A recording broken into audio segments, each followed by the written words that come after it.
नमस्कार, मैं शंभू कुमार महतो आदर्श न्यूज के जरिए आज हम आपको जानकारी लेने का कोशिश करते हैं। जो कांग्रेस युवा प्रखंड अध्यक्ष जो प्रांजन जी है, जो उनसे हम जानते हैं कि इनका जो किसान के हित पे इनका बहुत बड़ा सवाल का ये मुद्दा रखे हैं। इनसे हम जानने का कोशिश करते हैं। सर, आप किसान से जुड़ी जो आप बात बोल रहे हैं कि मतलब पटुआ का भी जो सीजन चल रहा है, जो आदमी अपना छोड़ा रहे हैं, उसके बाद बेचने के लिए रेट उसको ढंग का नहीं मिल रहा है, इस पर क्या करना चाहते हैं? देखिए, सबसे पहले तो जय हिंद आप सबों को। और आज जो है पटुआ का MSP 5050 रुपया है और पटुआ 3500 में, 3600 में, 3800 में, यहाँ तक कि 4000 उससे ज़्यादा नहीं देता है। बस इतना ही पैसा किसानों तक पहुँच पाता है।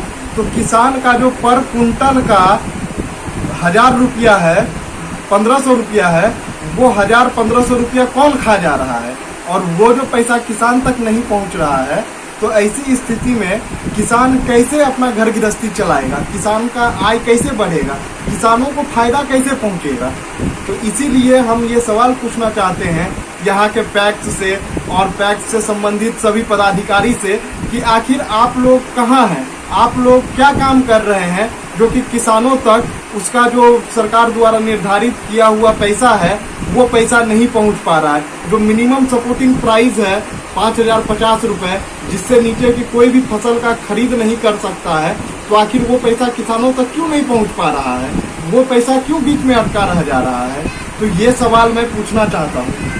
सर, ये जो अभी किसान को जो है पैक्स का जैसे आप बात बताएं, जो आपको किसान से कुछ हमें जानकारी मिला तो पैक्स के माध्यम से जो किसान को कोई ऐसा लाभ जो है अब तक नहीं मिल पा रहा है, ना खाद बीज है। तो इसके बारे में आप जो है आप सरकार से कभी इस तरह का मुद्दा रखे हैं आप लोग? जी, हम लोग लगातार सरकार से जनहित में, किसान हित में बात करते रहे हैं। जो 3 काला कानून आया था किसानों के विरुद्ध, हम लोग उसके खिलाफ रोड जाम भी किए थे और आपके चैनल ने मेरा इंटरव्यू प्रकाशित भी किया था, उसमें बाइट भी हुआ था। हम लोग मनिया पे रोड जाम किए थे और काफी अच्छा देर जाम रहा था। तो वो किसान के हित में हम तब भी खड़े थे और हम आज भी खड़े हैं। और ये देश जो है किसानों से, मजदूरों से, विद्यार्थियों से, बेरोजगार युवाओं से मिल करके बनता है, छोटे व्यवसायियों से मिल करके बनता है। तो अगर इनके हित की बात न हो, इनके कल्याण की बात न हो, इनके लिए योजनाएं में जगह न हो, तो बड़े पूंजीपतियों को फायदा पहुंचाने के लिए देश का सारा संसाधन खर्च कर देना, ये भाजपा की रणनीति रही है। और भाजपा लगातार यही काम करते रही है। जो चंद उद्योगपति हैं उनको एयरपोर्ट दे दिया, उनको सरकारी स्मारक दे दिया, उनको NDTV दे दिया, उनको जो है LIC दे दिया, उनको जो है रेल दे दिया, उनको सब कुछ सरकार का सारा काम जो है वो निजी हाथों में दे रहे हैं। तो इस चीज से जो आम जनता थी, जो देश की 75% आबादी है, निर्धन आबादी है, उनको लाभ नहीं पहुंच पा रहा है। वो केवल 10 से 15% लोगों को ही फायदा पहुंचा रहे हैं। तो 100% में केवल 15% को फायदा पहुंचाने से विकास थोड़ी ना होगा।